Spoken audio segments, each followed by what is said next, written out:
Olá, meu nome é André e hoje nós vamos estudar a Bíblia lá em Isaías capítulo 53, versículo 5, que diz: Mas ele foi ferido por causa de nossa rebeldia e esmagado por causa de nossos pecados. Sofreu castigo para que fôssemos restaurados e recebeu açoites para que fôssemos curados. Todos nós nos desviamos como ovelhas, deixamos os caminhos de Deus para seguir os nossos caminhos. E no entanto o Senhor fez cair sobre ele os pecados de todos nós. Ele foi oprimido e humilhado, mas não disse uma só palavra. Foi levado como cordeiro para o matadouro, como ovelha muda diante dos tosqueadores. Não abriu a boca. Esse texto é apenas um de muitos textos que a gente pode encontrar pela Bíblia, onde Deus já dá um sinal de coisas que ainda vão acontecer bem antes delas virem a acontecer. Essas profecias às vezes revelam algum tipo de julgamento, alguma mensagem, alguma coisa que ainda virá.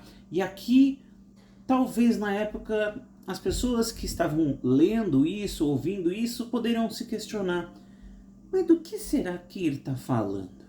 O que será que está sendo dito aqui? Mas nós, que já sabemos o que aconteceu nessa história, nós que já conhecemos o Antigo Testamento e o Novo Testamento, nós que já crescemos sabendo quem é Jesus Cristo e o que Jesus Cristo passou na cruz por nós, para nos salvar, para pagar a nossa dívida, a gente olha para esse texto e facilmente entende essa profecia, facilmente entende o que é que está sendo dito aqui. Porque essa pessoa que foi esmagada pelos nossos pecados, que sofreu castigo para que nós pudéssemos ser restaurados, que recebeu açoites, literalmente, para que fôssemos curados, é Jesus. Isso daqui é a imagem de Jesus sendo castigado e sendo crucificado. É fácil, nem precisa usar muita imaginação. Você olha e fala, é lógico que está sendo falado de Jesus. Mas é engraçado a gente para pensar que na época, talvez eles não tinham a menor ideia do que isso aqui significava. Era tudo muito simbólico, muito profético, muito distante. Mas os seus netos e tataranetos, quando liam de novo depois ali o pergaminho de Isaías, podiam olhar e falar assim: não, é claramente uma profecia sobre Jesus, e Jesus é o cumprimento dessa promessa que Deus fez. E é interessante porque essa profecia ela faz parte do Antigo Testamento, uma parte da Bíblia que todos que se dizem servos de Deus seguem. Até mesmo os judeus que não acreditam em Jesus Cristo têm lá em seu livro sagrado as suas profecias falando sobre Jesus Cristo. Deve ser bem desagradável para eles ter que ficar fingindo que isso aqui não tem nada a ver com Jesus e que é pura coincidência que algumas centenas de anos depois o que aconteceu com Jesus foi exatamente o que esse capítulo inteiro aqui está falando. E em várias vezes até no Novo Testamento a gente vê Jesus falando as coisas e fazendo as coisas, e o narrador do livro fala, e ele fez isso para que se cumprisse as profecias. O próprio Jesus, por exemplo, quando chega para João Batista e fala que apesar de ele ser Jesus, né, João Batista tinha que batizá-lo. Por quê? Porque essas coisas já tinham sido determinadas antes. Não vamos quebrar a ordem das coisas. É assim que Deus disse que ia ser e é assim que vai ser. E como a gente vê esse texto, ele deixa bem claro que o que Jesus fez foi por nós, foi planejado e foi para nos salvar. Jesus não morreu na cruz por um acidente. Jesus não morreu na cruz porque o povo lá quis matá-lo, porque foi uma coisa que deu errado no plano. Não. Desde muito antes de Jesus pisar naquela terra, como uma pessoa que ia para um lado para o outro, muito antes do Novo Testamento, Deus já tinha esse plano para que, como diz aqui, nós pudéssemos ser restaurados, curados, para que nossos pecados caíssem sobre ele. Porque Jesus, ele pagou a nossa dívida, ele nos liberta da influência do pecado e ele apaga tudo aquilo que nós fizemos de errado.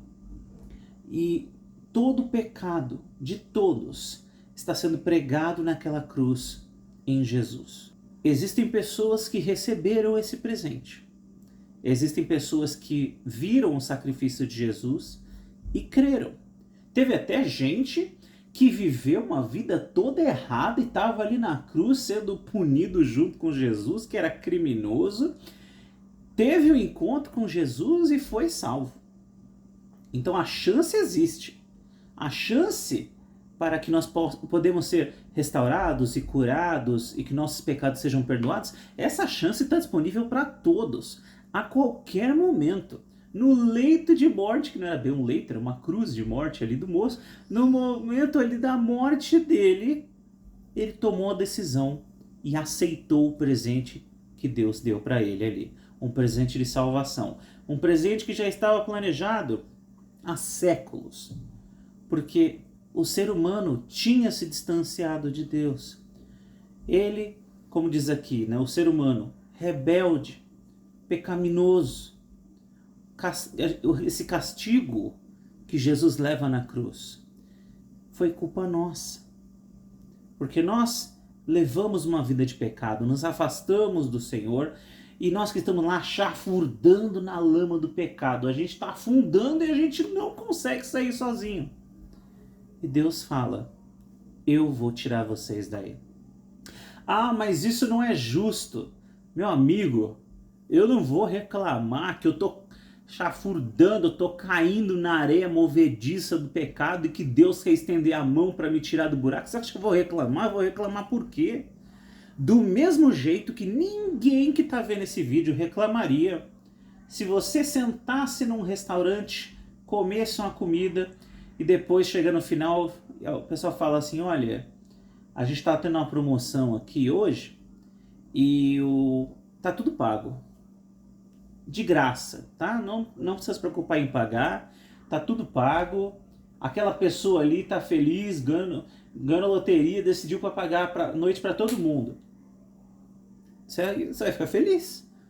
Poxa, que legal, não preciso pagar. Se você tiver uma dívida, hoje, neste dia que eu vos falo, hoje, meu carro tá quebrado. O mecânico me ligou e falou assim, ó, R$3.000 para consertar. História verídica, real, aconteceu há poucas horas. R$3.000. Você imagina se alguém chega para mim e fala assim, ó, você precisa do quê? 3.000? Pode deixar que eu pago. Eu vou negar? Eu vou negar um presente desse? De jeito nenhum. De maneira nenhuma. Tudo que eu mais queria era que alguém chegasse para mim agora e falasse, não se preocupa, tudo que você está devendo eu vou pagar. Eu abraço a pessoa, vou beijar a pessoa, eu vou ajoelhar e falar obrigado, vou chorar de emoção. E é engraçado que é bem esse tipo de reação que a gente vê, por exemplo, naquela história em que Jesus está ali com os discípulos e outras pessoas e uma mulher vai diante dele e chora e derrama perfume sobre ele e o pessoal fica, se Jesus soubesse quem essa mulher é, né? Mas Jesus fala, né, que aquela mulher ela foi muito perdoada, por isso que ela estava muito feliz. Aquela dívida dela era grande, mas Deus perdoou a dívida dela e agora ela era livre e por isso ela estava muito feliz.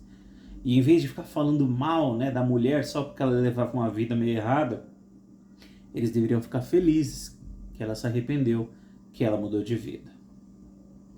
O versículo 7 diz que ele foi oprimido e humilhado e não disse nenhuma palavra. Por que Jesus fez isso? Por nós. Porque Jesus paga a nossa dívida ali na cruz. A dívida daquela mulher que estava chorando. A dívida daquele homem que estava sendo crucificado. A minha dívida e a sua dívida. Jesus pagou a nossa dívida. Mas, do mesmo jeito que alguém pode chegar e falar assim, ó, 3 mil para consertar o carro, ó, tá aqui o dinheiro. E eu vou falar, não, eu não posso aceitar este dinheiro. Eu consigo pagar sozinho, eu não preciso da sua esmola. E isso é o quê? Isso é orgulho, né? Completamente desnecessário. Completamente desnecessário. E tem gente que age do mesmo jeito com Deus. Que Deus chega e fala, olha, tem um presente maravilhoso para te oferecer. A pessoa fala, eu não preciso disso. Perdão pelos pecados? O que eu fiz? Eu não preciso ser perdoado. Eu sou uma pessoa que faz isso, que faz aquilo, que não sei o quê. Olha, eu não preciso da sua ajuda, e começa a agir com esse orgulho em relação a Deus. Em vez de receber o presente que Deus dá, receber de braços abertos, feliz, chorar, se alegrar, festejar que agora a sua dívida está paga e você pode levar uma vida purificada com Deus, pode caminhar sem dívida, liberto do pecado. Mas não, o orgulho da pessoa fala, eu não preciso da sua ajuda, Deus, eu não preciso da sua ajuda. Jesus pagou a nossa dívida naquela cruz. Mas ainda é um presente que você precisa aceitar. Nenhum presente chega na sua vida forçado. Todo presente alguém te dá e você recebe. Toda encomenda que você faz pela internet, alguém envia, você vai lá e recebe. Você abre a caixa, você vê o que tem dentro. E você decide se aquilo vai continuar com você ou se você vai jogar fora. Eu não sei porque você compraria algo pela internet e depois jogaria fora. Mas eu também não entendo por que Jesus morreu na cruz por mim e por você, e tem gente que fica querendo jogar esse presente fora. Eu não entendo. Jesus pagou a nossa dívida. Lembre-se disso. Para de viver chafurdando na lama do pecado, porque Jesus tem um presente para você. E tudo que você precisa fazer é aceitar esse presente. Que vocês tenham um bom dia, meu querido, minha querida. Fiquem com Deus e fiquem na paz. Um abraço e até a próxima.